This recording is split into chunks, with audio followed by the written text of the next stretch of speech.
السلام علیکم۔ آج کے ولاگ کا آغاز فیض کے اس پرمانی شعر کے ساتھ۔ ہم نے جو طرز فغاں کی ہے قفس میں ایجاد، آج گلشن میں وہی طرز بیاں ٹھہری ہے۔ آپ گواہ ہیں کہ میں ایک عرصہ سے کہتا چلا رہا ہوں کہ یہ عدالتیں رہی، یہ ہیرا منڈی میں واقع کوٹھوں سے بھی بدترین جگہ۔ میں دو ٹوک الفاظ میں کہتا چلا رہا ہوں اور بحیثیت ایک وکیل کے کہتا چلا رہا ہوں کہ ان عدالتوں میں جج نہیں بیٹھتے، رنڈیاں بیٹھتی ہیں۔ یہ سپریم کورٹ اور سپریم کورٹ کا آئینی بینچ، ہائی کورٹ کے اکثر ججز اور پھر سیشن ججز اور اسپیشل ججز، ان کی اکثریت ان دلالوں سے بھی گئی گزری ہے جو اپنی محرمات کو چھوڑاتے ہیں رات کے اندھیرے میں اور صبح اذانوں کے وقت انہیں وصول کر کے جا کے پھر سو جاتے ہیں اور سارا دن سوئے رہتے ہیں اور 4 بجے اٹھ کر پھر ناشتہ کرتے ہیں۔ ایسی مخلوق ہے ان عدالتوں کے اندر بیٹھی۔ ATC کی عدالت سرگودا،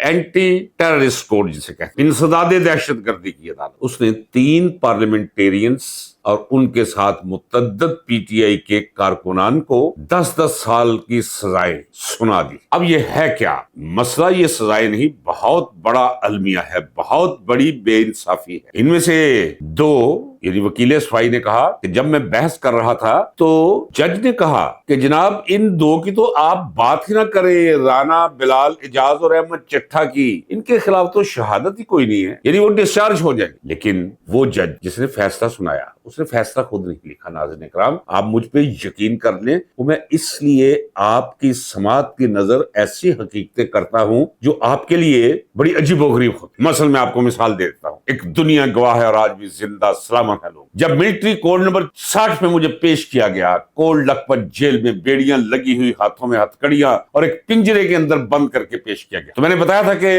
بریگیڈیئر ریاض اللہ ہٹک بعد میں میجر جنرل ہو کے بون کینسر سے مر گیا۔ وہ شخص وہ کھڑا ہوا، اپنی ٹوپی میز پہ رکھی اور اس نے حلف لینا شروع کر دیا کہ میں اللہ کو گواہ کر کے کہتا ہوں میں جو بھی کروں گا حق سچ کروں گا، شہادتوں کے مطابق کروں گا، فلاں کروں گا فلاں کروں گا۔ اس کے بعد اس نے کہا کہ آپ میں سے کوئی اعتماد کا اظہار کرے عدالت پہ تاکہ عدالت کی کارروائی کا آغاز ہو۔ میرے دوستوں نے مجھ سے کہا جی آپ جا کے، ہم نے طے کر لیا تھا کہ اس عدالت کو عدالت ہم نے تسلیم نہیں کرنا، یہ عدالت ہے ہی نہیں، یہ سلاٹر ہاؤس ہے، اور یہ جو بریگیڈیئر بیٹھا ہوا ہے از اے بچر، قصاب ہے، یہ اس کے بس میں کچھ بھی نہیں ہے۔ تو میں نے جاتے ہی سب سے پہلے سوال کیا، میں نے کہا بریگیڈیئر صاحب ابھی آپ اٹھے اور بسم اللہ الرحمن الرحیم پڑھ کر آپ نے حلف لیا ہے، ہم نے مانگا نہیں ہے حلف، آپ کھڑے ہو گئے، ہم نے حلف دیا ہے کہ جی میں جو کچھ بھی کروں گا وہ انصاف کروں گا، شہادتوں کو پیش نظر رکھ، مقدمے کے واقعات کو سامنے رکھتے۔ میں نے کہا جی بریگیڈیئر صاحب آپ ایسے کریں کہ آپ قرآن کریم منگوا لے، کوئی ضرورت نہیں اس ٹرائل کی، آپ اس قرآن پہ ہاتھ رکھ کر کہہ دے کہ ہمارے مقدمے کا فیصلہ کرنا آزادانہ طور پہ آپ کے اختیار میں ہے، اگر آپ ہاں کر دیتے ہیں تو ہم کہتے ہیں بند کر دیجئے، جو سزا دینی ہے ہمیں دے۔ تو بریگیڈیئر چپ۔ میں نے کہا میں آپ کو بتاتا ہوں، ایک جیک برانچ سے لکھا ہوا پرچہ آئے گا، آپ نے صرف پڑھ کر سنانا ہے، وہ طوطے کی طرح، رات طوطے کی طرح آپ نے پڑھنا ہے اسے، بس یہ ہے آپ کی اور آپ کی اس سو کالڈ عدالت کی اوقات اور حیثیت۔ تو میں کہتا چلا رہا ہوں یہ سپریم کورٹ، اب یہ یہی آفریدی کو کیا آپ سپریم کورٹ چیف جسٹس سمجھتے ہیں؟ یہ مامے مودے سے بدترین مخلوق، ہیرا منڈی کا کریکٹر ہے ماما مودہ مرحوم، اس سے بدترین کریکٹر۔ یہ سرفراز ڈوگر سے آپ انصاف کی توقع کریں گے؟ یہ عالیہ نیلم سے آپ استغفر اللہ خاتون ہے، میں کہتا نہیں ہوں، نہیں تو کچے چٹے پول کر یہاں میں رکھ، میرے منہ سے ایک جملہ نکلنے لگا تھا وہ بھی میرے روک لیا۔ اس سے آپ انصاف کی توقع کریں گے؟ اس آئینی بینچ سے آپ انصاف کی توقع کریں گے؟ یہ جو اسپیشل ججز لگائے ہوئے ہیں، یہ چینی کھلونے، یہ بے ضمیر لوگ، ان سے آپ توقع کریں گے انصاف کی؟ بالکل نہیں۔ میں کہہ چکا ہوں کہ انصاف کا جنازہ اٹھ چکا ہے، یہ ملک جنگل بن چکا ہے، صرف آپ جنگلی نہیں بن رہے، آپ مہذب شہری، پھر جنگلی لوگ آپ کے ساتھ یہی سلوک کریں گے جو سلوک آپ کے ساتھ جاری، کھا جائیں گے لوٹ کے آپ کے ملک کو، روزانہ کھایا جا رہا ہے، خربوں روپیہ کھایا جا رہا ہے، یہ کون دے گا؟ آپ کی بچے دیں گے، آپ کے بچوں کی نسلیں دیں گی، یہ کھا یہ جائیں گے، مے فیئر فلیٹ بنیں گے، ایون فیلڈ میں جائیدادیں خریدی جائے گی، پناما میں 12-14 کمپنیز ہوں گی جو خربوں کا کاروبار کر رہی ہیں۔ اور بھائی کیا ہو گیا وہ گاڈ فادر کا پہلا جملہ ناول کا کہ کوئی بھی بڑی معاشی خوشحالی اور خوش قسمتی ایسی نہیں ہو سکتی جس کے پیچھے بہت سنگین جرم نہ پایا جاتا ہو۔ یہ چھوٹی سی ایک کرائے کی دکان تھی جس کا نام اتفاق تھا، اور ان کے सियासत में आने से पहले इनका इनकम टैक्स निकाल ले, इनका सेल्स टैक्स निकाल ले, इनका प्रॉपर्टी टैक्स निकाल ले, आपको पता चल जाएगा। भूखे नंगे लोग ये, वो एक इन्हीं के घर का है पालतू, इनकी हड्डियां भभोड़ने वाला, इनका वजीफा ख्वार सोहेल बड़ैच, उसने किताब लिखी है इन पर, गद्दार कौन, उसे पढ़ ले, उसमें देखे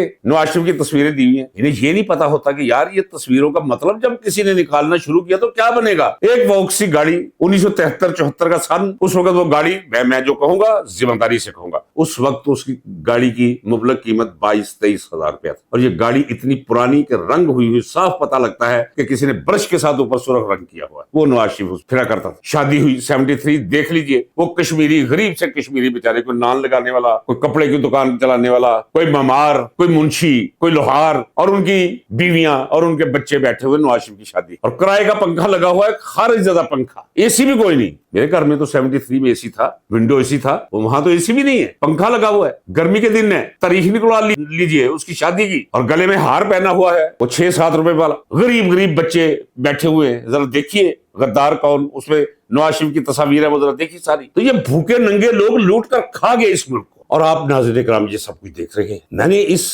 व्लॉग का आगाज किया, हमने जो तर्ज फगा की है कफस में एजाद, आज गुलशन में वही तर्ज बयान ठहरी है। वो जो मैं कहा करता था कि ये अदालतें नहीं, ये जज नहीं, आज सब कह रहे हैं। आज ऐसे लगता है कि ये जैसे कोई दूसरा नहीं कह रहा, वो मेरी ही बाज गश्त है जो मेरी समात के साथ टकरा रही। आज मैं आपसे कह रहा हूं कि ये लूट कर खा गए, ये उस मुकाम तक पहुंचा के आपको भागेंगे इस मुल्क से कि आपकी नस्लों की कुल्लू खलासी नहीं होगी। ये भी आपको बताता चलूं, 9 मई मैं मुकम्मल ईमानदारी से कहता हूं, अपने रब्बे करीम को गवाह करके कहता हूं, जिसके कब्जा कुदरत में मेरी जान है, मैंने किसी की कब्र में नहीं, अपनी कब्र में मुझे जाना है। ये 9 मई करवाया गया जिस तरह कोई राइटर ड्रामा लिखता है, फिर ड्रामा डायरेक्टर उसे देखता है, उसके लिए किरदार चुनता है, उसके लिए लोकेशंस देखता है, और फिर ड्रामा फिल्माना शुरू कर देता है। मैं एक दफा नहीं, एक दर्जन दफा कह चुका हूं कि 9 मई सोचा समझा एक मंसूबा था, एक तयशुदा मंसूबा था। लंदन प्लान 2 में जो तय पाया कि इमरान खान हमें जेल में चाहिए, इमरान खान की पार्टी हमें बर्बाद चाहिए, इमरान खान के नाम लेने वालों पर अरसे हयात तंग देखना चाहते हैं हम, इनके लिए जेलें खोल दी जाए, इनका भी मार दिया जाए, ये कहीं नजर ना आए इंतखाब में, सफाया चाहिए, मुकम्मल सफाया। ये सफाया होगा, लेकिन सफाया हो ना सका चूंकि 8 फरवरी के इंतखाबात में जो कुछ हुआ वो इनके तसव्वुरात से विरा था। क्योंकि पहले यही होता चला रहा था कि थोड़ा सा किसी पे जुल्म किया, लीडर को भगा दिया या जेल में डाल दिया, लोग कहीं और, जहां वो देखते थे कि फौज वहां साथ खड़ी है, वो उसे वोट दे देते थे, यार जितना देर ये दे दो वोट। इस दफा लोगों ने गैरत का मुजाहरा किया। इनका वो सारा बयानिया कि इमरान खान फौज के खिलाफ है, इमरान खान तालिबान है, इमरान खान जमहूरी नहीं आमराना जहन का मालिक है, लोगों ने 8 फरवरी को उन इंतखाबात में तलाश कर करके इमरान खान के हिमायती उम्मीदवारों को इतने वोट दिए, वो इनके मुंह पे एक जन्नाटेदार थप्पड़ था। फिर क्या करना शुरू किया, रगड़ दो, पीस दो, सुरमा बना दो, किया। और जब इसके बावजूद 80 सीटें छीन ली कौमी असेंबली की, जीती हुई पीटीआई की, और फिर मखसूस नशीसें किस तरह इन्होंने ली, वो आपके सामने है, और आप बर्दाश्त कर रहे हैं। ये जो स्यापा मैंने डाला हुआ है कि आप बर्दाश्त कर रहे हैं, वो भी ले गए। अब सेनेट की नशिस्तें वो भी ले गए। अब सेनेट में 2/3 मेजोरिटी ले ली उन्होंने। अब 2/3 मेजोरिटी वो चाहते हैं वहां भी, जो तकरीबन उसके करीब पहुंचे हुए हैं, लेकिन कोई आवाज नहीं सुनना चाहते वो, ना सूबाई असेंबलियों में ना कौमी असेंबली। लिहाजा 9 मई का बहाना बनाकर मुकदमात लोगों पर चलाकर, खासकर पार्लियामेंटेरियंस पर, सेनेटर्स, मेंबरान कौमी असेंबली, सूबाई असेंबलियों के मेंबरान, उन पे मुकदमा बने हुए हैं, जिसका जी चाहे खुली FIR है, इसमें डालते चले जाए और फिर सजाएं दे। लिहाजा सेनेटर्स को 10-10 साल, 20-20 साल सजाएं, कौमी असेंबली के मेंबरान को सजाएं, सूबाई असेंबली के मेंबरान को सजाएं, और उनकी जगह ये अपने लोग ले आएंगे। अब तो फॉर्म 47 का भी तकल्लुफ नहीं ये करेंगे, इतने बेहया हो चुके हैं ये नाज़रीन इकराम, इतने ये खुल चुके हैं, इतने बेबाक हो चुके हैं। वो क्यों खुल चुके हैं, क्यों बेबाक हो चुके हैं? इसलिए कि आप इन इनका बाजू पकड़कर मरोड़ नहीं रहे, इनकी चीख नहीं निकलवा रहे। ये नहीं कि वो ताकतवर हैं, आप कमजोरी दिखा रहे हैं, यही कुछ होता है। अब यकीन जाने कि आपको इन लोगों ने, यानी आप कह लीजिए, मुझे कहने दीजिए कि मुहन्नसों का राज है मर्दों पर, सिमटे और ठिठरे बैठे। ये औरत रमा, ये मोहसिन नकवी, वो 2 टके का, वो तार टट्टर, और वो उसकी शक्ल देखो रानी सना की, और वो ख्वाजा यूरिनल, और ये जोकर परले दर्जे का 3rd क्लास थिएटरों का जोकर शबाशी, और वो मुर्दा लाश नवाज शरीफ, और वो बीबी टिक टाकर, रोज के 3 मंसूबे। मजाक है जो आप बर्दाश्त करते चले आ रहे हैं। देखिए, मुझे फख्र नहीं है, क्योंकि मेरी नजर देखती, मेरी नजर बहुत दूर देखती, तजर्बा बड़ा मीक और बड़ा गहरा, बड़ा वसी है, बड़ा खौफनाक है। उन तजर्बात की रोशनी में मैं आपको बताता आ रहा हूँ। और बखशियत वकील, मुझे सुप्रीम कोर्ट के रिटायर्ड जजेस ने कहा है कि ठीक कहते हैं आप, लेकिन थोड़ा सा, कैसे थोड़ा सा? मैं चोर को चोर ना कहूं तो क्या वली कहूं? अबे कोई तो हो जो हुज्जत तमाम करे हर रोज उठकर इन पर। बहुत बुरे हालात हैं आपके मुल्क के, और ये बुरे हालात याद रखिए, मैं दयानतदारी से कहता हूं, हालात जिस कदर भी बुरे हैं उसमें आप लोगों का हिस्सा भी कम नहीं है। उठिए, 5 अगस्त को निकलिए, 4 पहिया अपनी अपनी सड़क पे बाहर ले आइए, एक दिन के लिए। मत बैठिए घरों में, कोई जरूरत नहीं कचहरी भी जाने की, अपने तहसील, अपने जिले की, अपने दरवाजों के सामने खड़े हो जाए। उस मजलूम, उस मखूर, उसे मजबूर कर दिए मर्द कलंदर, मर्द दरवेश, मोहसिन कौम इमरान खान के लिए, इस पाकिस्तान के लिए निकलिए बाहर। कुछ भी नहीं होगा, आप निकल आए तो आपके कदमों की चाप नहीं, दिल दहल जाएंगे इनके, आसान हता हो जाएंगे इनके निकलने से ही। और जब आप चलेंगे धरती पे, धड़ धड़ धड़ धड़केगी धरती, और कड़ कड़ कड़ कड़केगी इन पर बिजली। इस तरह फाले ज़दगान की तरह सब कुछ देख रहे हैं आप, अपने घर को लुटते, बर्बाद होते, आग लगते, और लगे हुए हैं आप अपने कामों में। नहीं रहेगा ये मुल्क इस तरह, मैं लिख कर दे देता हूं। और इनमें से एक भी नजर नहीं आएगा आपको, ये मैं बता दूं। ये जो बड़े ताकतवर आपको नजर आते हैं इस वक्त, ओ खुदा, इन्हें देखा हुआ है मैंने।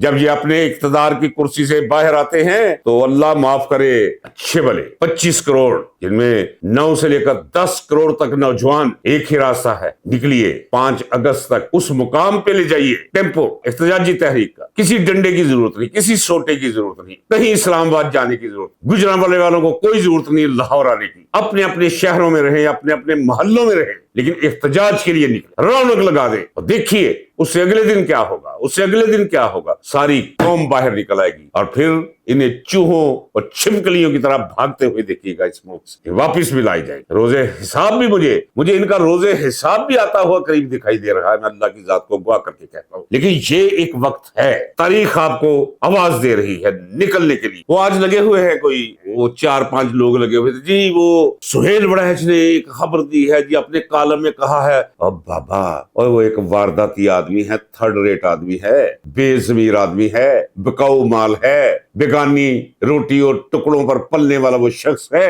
अपने आप को इन रखने के लिए वो लिख दिया जी कि इस्लामाबाद में बन रही है जेल, अब कैदी नंबर 804 को जेल में शिफ्ट करने की तैयारियां हो रही है, और ये जेल होगी मातहत वजारते दाखिला के। ये जेल बनने दो, इस जेल में वो लोग जाएंगे जिन्हें आज समझ रहे हो सुहेल बड़ैच कि वो इमरान खान को उस जेल में भेजेंगे। वक्त इतना करीब आने लगा, इस फकीर की बात को याद रखना। नाज़रीन किराम, हौसले इनके बढ़े हुए हैं। अब ये 9 मई की तलवार निकाल चुके हैं म्यान से, और चलाएंगे, बदस्तूर सजाएं देंगे पार्लियामेंटेरियंस को, और जो लोग मौजूद हैं बोलते हैं और इन्हें तौहीन अपनी महसूस हो। अब ये इतने बेहया हो चुके हैं कि उन्हें भी सजाएं दिलवाकर, अदालतों से नहीं, ये अदालतें बदलते कोई नहीं है, ये बेसवाओं के कोठे हैं, ये अदालतें नहीं, और ये जज नहीं है। ये मैं एक दफा नहीं, मैं 1000 दफा कह चुका। इजाजत दीजिए नाज़रीन किराम, मिलते हैं अगले व्लॉग में। अल्लाह हाफिज। पाकिस्तान पाइंदाबाद।